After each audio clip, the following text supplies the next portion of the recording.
Namaste. Thanks so much for checking out this video on about some hip strengthening and hip mobility. It's a short one. So we're going to begin with our feet outside the width of our shoulders. I'm going to draw my toes in just a bit. I want you to keep this really gentle, all right? Like super gentle. When it comes to this, is actually going to strengthen the knees quite a bit. So, but it's also a kind of weird position for the knees if you don't have really good internal rotation, like myself, in the hips. So we're going to take this nice and light. So with this kind of the heels out, toes in position, feet kind of wide outside the width of the shoulders, we're just going to take an inhale, and as I exhale, notice I'm going to bend my knees a bit, I'm going to collapse in. And then I inhale and straighten. Exhale, bend. Try to squeeze the knees in. Inhale, straighten. Exhale, bend. Inhale, straighten. Exhale, bend. Inhale, straighten. Exhale, bend. Inhale, straighten. Exhale, bend. Inhale, straighten. Let's keep it going. So essentially what we're trying to do here is take the TFL, the tensor fasciae lata, it's part of the gluteus medius as well. And we're trying to just kind of loosen it up, right? Some of the muscles that move from the outer edge of the hip to the outer edge of the knee, right? They're going to grow a little bit longer. So good way to strengthen up those knees, that's for sure. This is actually there's stances, let's say, still postures in martial arts that resemble this. I like to keep a little bit of movement though, right? As you go, it helps to just kind of like loosen the knees up a little bit more, loosen the hips up a little bit more, and kind of get those muscles a bit activated. It's really good to help strengthen as well the adductors, right? Those adductors grow a little bit stronger. They're the complementary muscles to those abductors, those muscles on the outer edge of the legs. We're trying to, somewhat target today, okay? All right, exhale, bend, and inhale, straighten. Let's loosen things up a little bit, bring those feet together. All right, what we're gonna do is just essentially knee lifts. What I'm gonna do is, I'm gonna do my arms as well. So as I inhale, I'm gonna lift my right knee and my arms up, and I'm gonna exhale, lower. Inhale, left. Exhale, lower. Where's that balance, John, right? Where's that balance? Inhale, right? Exhale, lower. Inhale, left. Exhale, lower. Inhale, right. Exhale, lower. A little bend in those knees when you land, okay? Inhale, left. Exhale, lower. So don't lock out the knee at all, the standing leg. Inhale, right. Exhale, lower. Inhale, left. Exhale, lower. Inhale, right. Exhale, lower. Inhale, left. Exhale, lower. Inhale, right. Exhale, lower. And inhale, left. Exhale, lower. Continue with some movement. Breathe natural. Kind of the same rhythm, if you will, breathing. Here, we're kind of moving, as I begin, I'm moving my right knee on the inhale across my body and out and over as I exhale, right? Then with my left, inhale, across the body, exhale, out and over. Notice I'm using my arm as well. So it's more of a circular pattern as opposed to linear, that's all, okay? So let's begin. Right, standing tall, feet hips distance. Inhale, right, cross body, exhale, out and over, right? You get the arm involved. Inhale, left, right, cross body, exhale, out and over. The only thing we're doing is circling the hip, right? Circling the shoulder. Inhale, right, in, out, exhale, down and over. Inhale, left, cross body, exhale, out and over. Inhale, right, exhale. Inhale, left, exhale. Inhale, right, exhale. Inhale, left, exhale. Inhale right. Exhale. Inhale left. Exhale. Inhale right. Exhale. Inhale left. Exhale. Inhale right. Exhale. And then inhale left. And exhale. All right, here. All right, and what I'm going to do is I'm going to lift my right knee up. All right, I'm going to take my right hand across my thigh. I'm not going to take it here. I can take it here for sure if you want to keep it more static. It's a twist for sure. I'm going to reach my right arm back. But what I'm going to do is keep it above the knee on the outer edge of the thigh. Inhale, straighten. Exhale, bend. Right? Inhale, straighten out that knee. Exhale, bend. Inhale, straighten. What you do is keep lifting the collarbones. Exhale, bend. Inhale, straighten. Exhale, bend. Inhale, straighten. And exhale, bend. Lowering that right side, we'll do the left. All right, 5 breaths. So here, left leg is lifting, left knee is lifting.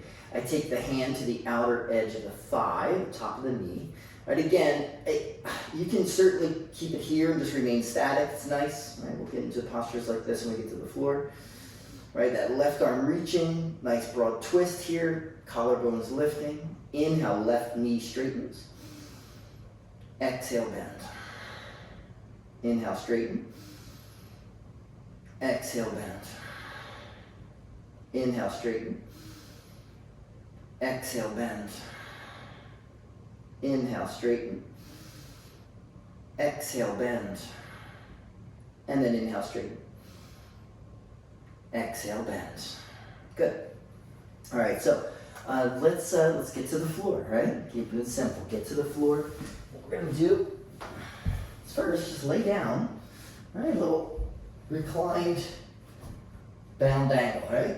Soles of the feet together, knees apart.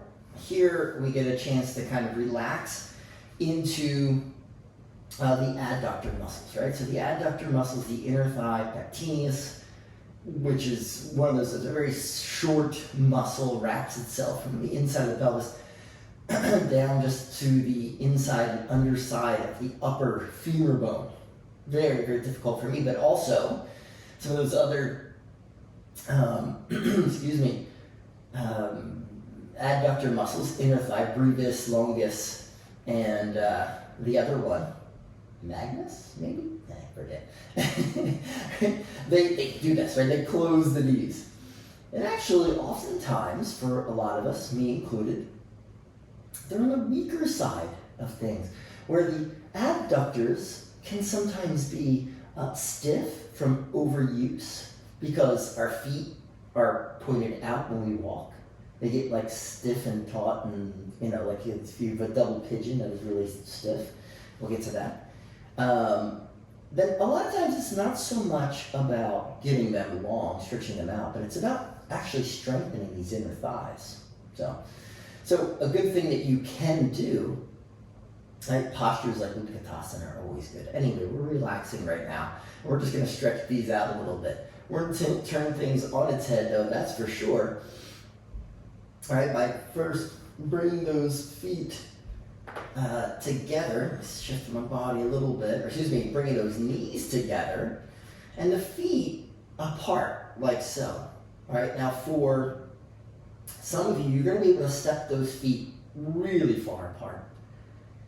And if you are really flexible, right, or otherwise, quite honestly, don't take it, like I could go a little bit further, right? I could definitely go further and I can start to feel some stress on my inner knees. I don't want to take it to the point where I'm just like, oh my God, this is like too intense, right? Back off a little bit. We're going to take 10 deep breaths here, static.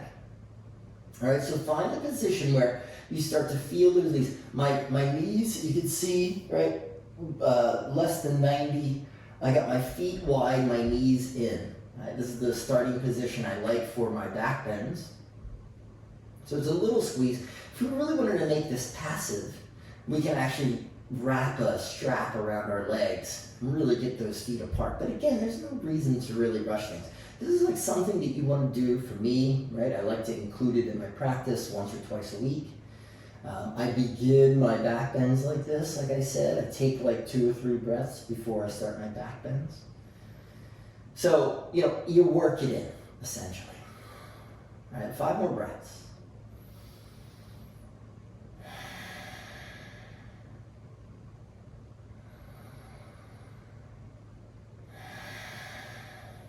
Notice the rise and fall of your chest, but also notice the expansion of the ribs outwards.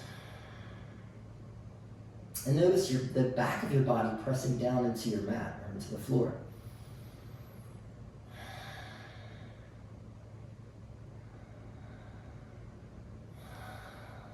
All right, so we're going to walk the feet and just scooch them in a little bit. The knees are now going to be turned upright. I'm going to take an inhale. You can certainly set those arms wide if you like. And as I exhale, I'm going to keep those feet apart and let my knees drop to one side. And then I'm going to inhale them up. And then I'm going to exhale them to the other side. Right? So it's almost like knee to foot. Notice that position, right? Inhaling up and exhaling to the other side. Right? So in this case, as I move my knees to the left, my right knee is moving towards my left foot. So they're apart. Inhale and exhale. Now as I go to the right, my left knee is getting close to my right foot. Again, you're really flexible, it's body touching. Inhale, exhale left. Inhale up. Exhale right. Inhale up. Exhale left. Inhale up. Exhale right. Inhale up. Exhale left. Inhale up. Exhale right. Inhale up. Exhale left. Let's hold it here 5 breaths. So just relax. Right, we're taking on the twist. Right, you can feel a little bit subtle. Right side. Maybe to the outer right knee. 2 more breaths.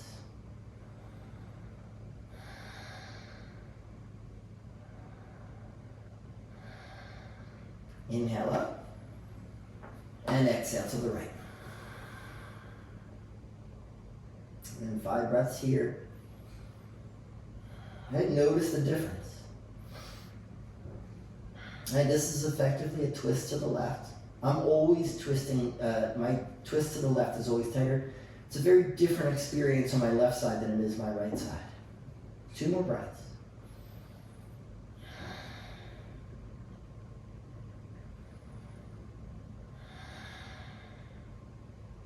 And inhaling up. And again, walk the feet together, soles of the feet together, knees apart. Just rest for a few moments.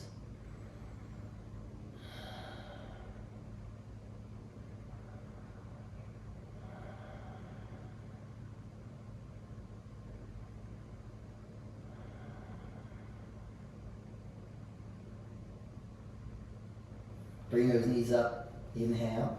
Walk the feet out a bit further. So if you're on your mat, you might be getting to the edges of your mat. All right, if you're really flexible, you're probably off your mat. Now, in this position, my knees are not, I'm not sure if you can see it, my knees are not quite touching. I am using those adductors to draw my knees towards one another. If I was going to really force things, they could probably touch, but right, I'm adding just about, I'm going to say about 30 to 40% of my energy to keep those knees drawing in. Here, I can feel, and again, you're going to step those feet apart quite a bit, okay, depending on your flexibility, so that you can really kind of work the internal, this is going to work internal rotation of the thighs, right? The knee joint, ideally, doesn't do anything other than hinge, like so. As we walk our feet apart and attempt to draw our knees in, right, kind of tightening up the hips, it's going to drag the femur bones in a position so that they start to internally rotate. right? So there's a whole number of muscles, but for me, I can really feel the TFL and the gluteus medius quite a bit. Start to work. I shouldn't even say it's gluteus minimus, quite honest. The gluteus medius is one of those muscles that helps move the hip into internal rotation. So whatever we're looking at here, there's the bones, the femur bones are turning internally, right? Really good for your back bends, good for balance, good for kind of balancing out your gait when you walk, right? Because again, a lot of us automatically externally rotate at the hip, including myself, but there's a number, I want to say it's well into the 80% of the population has a tendency to externally rotate their hip when they walk.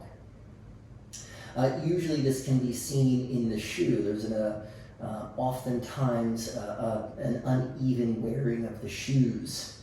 So if you have a pair of old sneakers, check them out, right? You can see, I'm not a podiatrist or anything like that, but it's been my experience, let's say, that the outer edge of the heel has a tendency to wear a bit more than the inner edge of the heel. Right? I believe that's from kind of striking. And then there's a tendency to push off with the inner edge of the foot, as opposed to like kind of landing, striking very evenly. You can't obsess about it too much, right? But typically this is how, hopefully you're breathing as you hear me just kind of ramble on and on about old worn shoes. All right. Well, for me, this is, moderately intense. I know it doesn't seem like much, but moderately intense for sure. Okay, well, let's put some of this stuff together and bring your knees into your chest and let's rock up to sit. We'll take double pigeon, all right, to kind of close things off. Here, I want to make sure I got my right ankle over my left. Those of you with really tight hips, sit up on a stack of books or a block. I got my right ankle above my left knee, and I got my left ankle below my right knee. There's this clear triangle I can see between my legs. Right? Some activity in the feet's always good, right? So drawing the toes back. I really want to work the pelvis. So I want to sit tall, and then I want to start to move my hips forward in space, like so. All right? For me, again, this is pretty intense. All right, I'm going to walk those hands forward. For some of us, again, we might be up on blocks and just sitting upright. For others, you might be folding deeply into the hips. 5 breaths. Let's say 5 more breaths. And of course, the pranayama, right? The breath work that you're doing. Right? We're not just breathing, we're learning to move the breath into the hips. Right? We're also learning to kind of soften the body.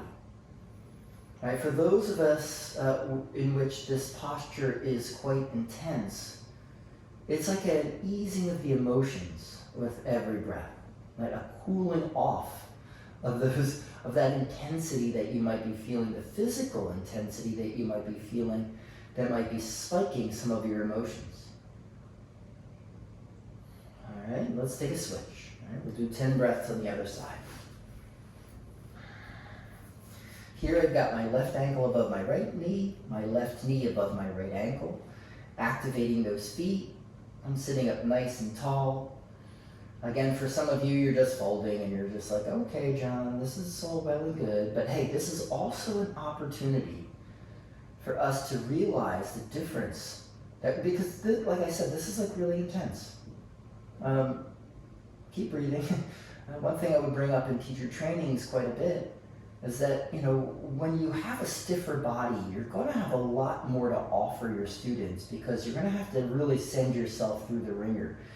If you're really flexible, your opportunity in practicing and realizing the difference in your body is understanding, right? Just like, we've not traveled all of the experience, all the life experiences of another, and therefore should have an understanding to the sensitivities of other people and their experiences and maybe their reactions that they might have to your own actions. The same is true for the physical body, right? Everybody's body is so incredibly different. And therefore, right, we should have an understanding that You know, there are limitations placed on our physical bodies, our emotional bodies, or even on our obviously on our intelligence and reason. All right. So again, hopefully it's okay for you to listen to me blather on about things. Let's now balance things out. We're going to take Vajrasana or Virasana, your choice. So we're flipping things on its head a little bit. All right, what we're going to do is just sit or kneel. We're going to take a kneeling position. And I can sit on my heels like so, right? No problem. All right, this is going to stretch out those knees. If you have tighter knees, right, if your knee flexion isn't quite there, sit up on a block between your feet. Okay? Now, if you want to kind of massage out the feet a little bit, let's do this. I'm going to cross one foot over the sole of the other foot. And as I lean back, I'm going to really press down into the sole of the foot with that top foot. 3 breaths.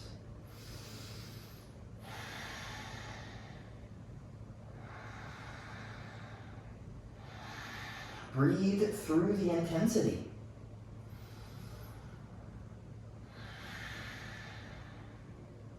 All right, move forward, inhale, let's switch feet. So again, I'm crossing, right, the top of the foot over the sole of the other foot, and then I'm sitting back. 3 breaths. Let your feet need some love every now and again. It's good massage. 1 more breath.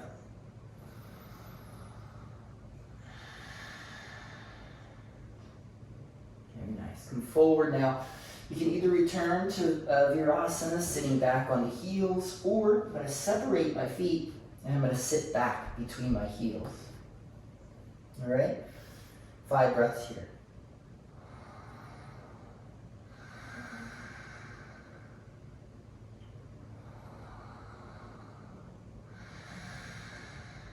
And this is really good for internal rotation, as well as deep knee flexion.